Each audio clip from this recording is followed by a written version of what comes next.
Ça fait toujours plaisir de vous retrouver pour vous informer, mesdames et messieurs, bonjour et bienvenue à ce bulletin d'information. Négociation de paix, République démocratique du Congo-Rwanda, Human Rights Watch indique qu'il est essentiel que le pourparlers inclut l'obligation de rendre compte pour les violations des droits de l'homme graves. L'ONG internationale l'a fait savoir dans une tribune publiée sur son site. Pour Human Rights Watch, les efforts déployés par les États-Unis pour mettre fin au conflit armé actuel dans la région africaine des Grands Lacs semblent ignorer un facteur clé des hostilités, à savoir l'incapacité historique des autorités de la région à punir les responsables des atrocités commises dans l'Est de la République démocratique du Congo.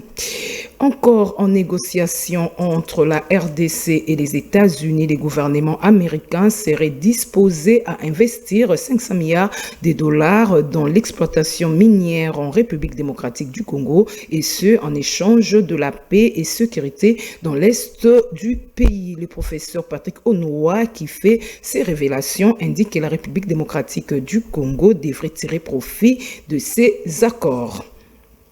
Et de leur côté, les communautés du Nord Kivu, Sud Kivu, Ituri et la société civile déterminées à unir leurs forces pour le retour de la paix dans l'Est. C'est dans ces contextes qu'elles ont mis en place un cadre de consultation dont le lancement est intervenu le samedi dernier. Suivez.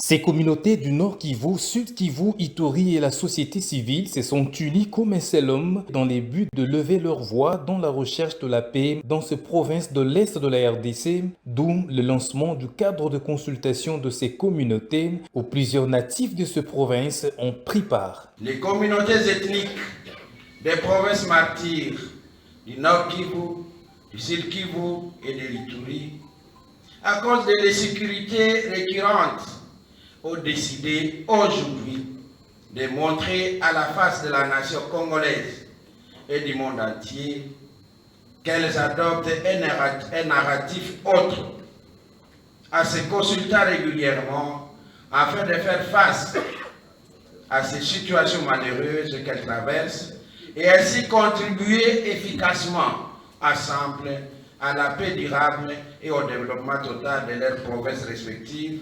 Aux représentants du Sud Kivu de présenter les valeurs que regorge ce cadre. Nous avons des valeurs et ces valeurs, nous estimons, elles sont intrinsèques qui nous lient, les trois communautés ici, ainsi que l'organe de la société civile qui est ici représenté. Lesquelles? L'unité dans notre démarche, l'unité de ce que nous poursuivons, l'unité dans tout ce que nous poursuivons. Il faut qu'il y ait de l'unité. Ces communautés ont été appuyées par la dynamique communautaire pour la cohésion sociale et le développement. Ça me réjouit de voir que notre initiative avec les communautés, c'est une initiative qui est opportune, mais également salvatrice dans ces contextes où nos provinces se sont aux prises aux violences et à l'agression de notre pays par le Rwanda. Nous devons accompagner les communautés et la société civile à participer dans les processus de paix qui sont en cours. Et en tant que société civile, nous avons commencé à travailler avec les communautés pour jouer la coordination technique de tout ce qui s'est fait et la coordination, je dirais, des rapportages de tout ce qui s'est fait par les communautés. C'est le représentant du Sud Kivu qui a clôturé ces assises. Cette activité était véritablement un cadre d'échange où les communautés se sont exprimées à cœur ouvert. Et ce message du maire de Butembo qui appelle la population de cette ville à pouvoir faciliter le passage des véhicules de la MONUSCO chargés d'évacuer les casques bleus des Goma. Cela après l'entrée du M23 dans la ville. Les propos du maire de Butembo ont été recueillis pour vous par Bénédicte Kokemon.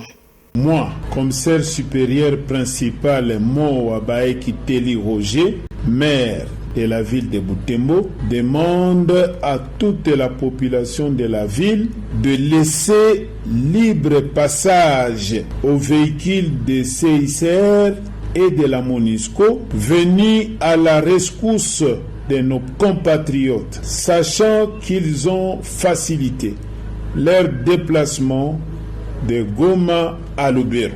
Eu égard à cet acte humanitaire posé à notre faveur, un appel pathétique est lancé à tous quant à ces. Le contrevenant subira la rigueur de la loi.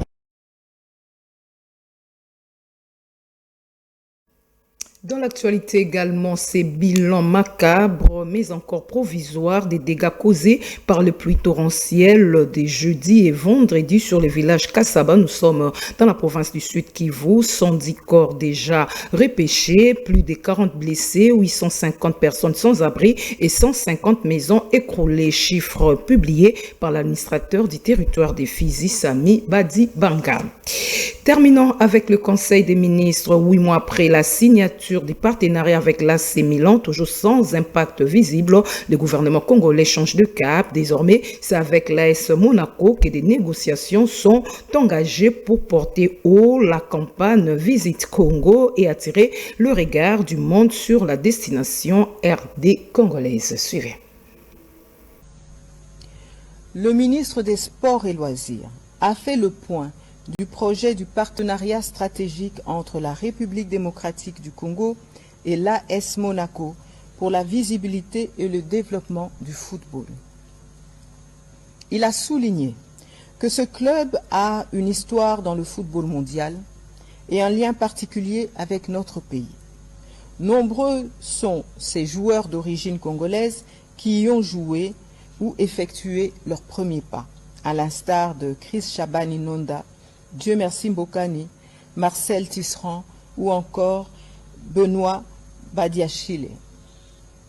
À ce titre, un partenariat avec l'AS Monaco offrirait à la République démocratique du Congo une plateforme de visibilité exceptionnelle à travers l'image de marque associée, prestige et notoriété, améliorant sa perception internationale et attirant potentiellement des investisseurs dans le secteur du sport, économie et industrie des sports et dans d'autres secteurs.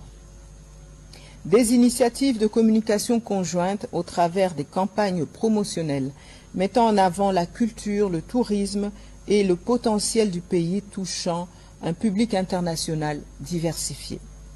Des événements et des matchs amicaux en RDC ou à Monaco. La présence du pays sur les supports de communication du club. La formation est l'autre facette de ce partenariat. Elle rejoint deux points importants, des objectifs du gouvernement à travers le ministère des Sports. La nécessité de mettre en place une académie des sports et la construction prochaine d'un institut national des sports et de la performance, fruit du partenariat franco-congolais. Tout est bien qui finit bien, mesdames et messieurs. C'est la fin de ce bulletin d'information. Merci de nous avoir suivis.